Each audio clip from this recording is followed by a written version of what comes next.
began with a simple message. 3 words that normally stirred emotion, not alarm. I love you. In the early hours of that Thursday morning in May 2000, that phrase began its viral journey. It slipped into inboxes across the world, into government offices, media rooms, corporate servers, posing as a digital love letter. But this was no tender confession. It was a ticking time bomb. Within hours, the message had brought global systems to their knees. The Pentagon's email servers faltered. Newsrooms went dark. Entire organizations froze, paralyzed by a worm masquerading as affection. And the most astonishing part, the person responsible never saw the inside of a jail cell. In this episode, we explore the strange, unsettling tale of the virus that made the world second-guess its own inbox. For everyone burning the midnight oil or lying awake while the rest of the world sleeps, this is your sanctuary. Welcome to Night Shift Chronicles, where forgotten histories resurface and digital phantoms whisper through time. Drop your time and location in the comments. We want to hear from you, wherever you are in the world. This story may hit close to home. If you were online at the dawn of the new millennium, you probably remember this one. The date was May 4th, 2000. In the pre-dawn hours of Manila, the capital of the Philippines stirred to life, unaware that history was quietly taking shape in lines of code. Globally, the Y2K panic had faded into memory. The dot-com bubble was still inflating, and email had become the heartbeat of modern communication. It was a tool for business, friendship, and occasionally romance. And that morning, something new arrived. A message appeared from someone familiar. The subject line was almost too innocent. I love you. Attached was a file, loveletterforyou.txt.vbs. Most didn't notice the suspicious file extension. All they saw was a promise of affection wrapped in a digital envelope. They clicked. In an instant, screens began flickering, emails duplicated and spread like wildfire. Colleagues shouted warnings down office corridors. Some users froze in disbelief, watching their computers seemingly take on a life of their own. It wasn't a love letter, it was a digital bomb, and it had just gone off. The virus had a creator. His name was Onel de Guzman, a 24-year-old student at AMA Computer College in Manila. He wasn't a career hacker or international criminal, just a curious, frustrated coder with a controversial idea. As part of his thesis, he proposed a program that could steal internet access credentials from other users. It was rejected. The panel deemed it unethical, but rejection didn't stop him. Instead, he refined the concept, stripping it down, disguising it, turning it into something much more dangerous. Using VBS script, Onel created a worm that exploited a flaw in Microsoft Outlook. With a single click, it replicated itself by sending a copy to every email address in the victim's contact list. Initially, the program was geo-locked to the Philippines, a test run, perhaps, but then the restriction was lifted. The worm was set free. And love in its most twisted digital form began to spread. The response was immediate and catastrophic. In the United Kingdom, the British Parliament suspended its email services. In the United States, news networks like CNN lost communication. Major corporations from Ford to Merrill Lynch fell under siege. Even the Pentagon struggled to isolate and secure its network.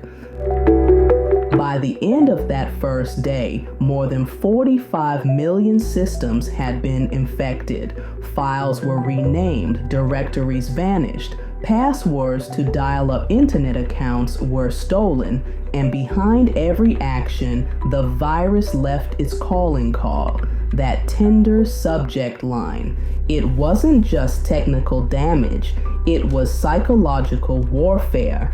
Users watched horrified as their machines betrayed them. Emails they never wrote appeared in outboxes.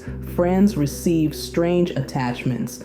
Trust, so essential in a digital world, was shattered. There was no playbook for this, no patch, no antivirus strong enough to contain it. So the world did what it had to. It pulled the plug. IT departments unplugged servers from power sources. Governments severed their internet connections. Corporations issued internal warnings, and communication, so vital to the global economy, ground to a halt. Estimates of the damage reached over $10 billion, but numbers don't tell the whole story. The real impact was emotional. The worm had weaponized the one thing people trusted most, a message from someone they knew. The investigation moved quickly. Digital forensics teams followed the breadcrumbs to Manila. There, in a modest apartment, they discovered the source. The room was littered with floppy disks, lines of code, a simple modem, digital shrapnel from the explosion that had rocked the world. Interpol and the FBI joined local authorities, and they found their man, Onel de Guzman. But there was a problem. In the year 2000, the Philippines had no cybercrime laws. Despite the evidence, prosecutors had no legal grounds to charge him. Onel was released. Later, he told reporters he never intended the virus to go global, but by then it didn't matter. The damage was done. The fallout was massive. Governments scrambled to close the legal loopholes that had let Onel walk free. The Philippines passed the e-commerce law, formally criminalizing online attacks. Meanwhile, Microsoft rushed to secure its email infrastructure. Antivirus companies restructured their strategies, shifting from weekly updates to daily monitoring. Everyone in the tech world was now on alert. But the cultural shift may have been even greater. Users began to fear their inboxes. The simple act of opening an email became an act of faith. The I love you virus didn't just corrupt machines, it exposed human nature. People clicked because they trusted, because they were curious, because they wanted to believe something beautiful could come through the cold, mechanical glow of a screen. Today, cyber threats are more sophisticated. Ransomware, spyware, phishing scams powered by AI, but they still rely on the same fundamental weakness, human emotion. The words "I love you" were the perfect lure, and for a moment they worked too well. Picture yourself back in that office. The air is still, then charged. An odd email appears. You hesitate, but click. Your screen blinks. Your computer stalls. Coworkers begin to panic. Someone yells down the hall, "Don't open it," and your heart sinks, realizing you've triggered something much bigger than yourself. Years later, the moment still haunts you, not because of the code, but because of the message. Thanks for sharing this time with us. If this story resurfaced old memories or reveals something new, tell us in the comments. and be sure to subscribe for more deep dives into our amazing world. Behind every mysterious headline lies a deeper truth, often just beneath the surface.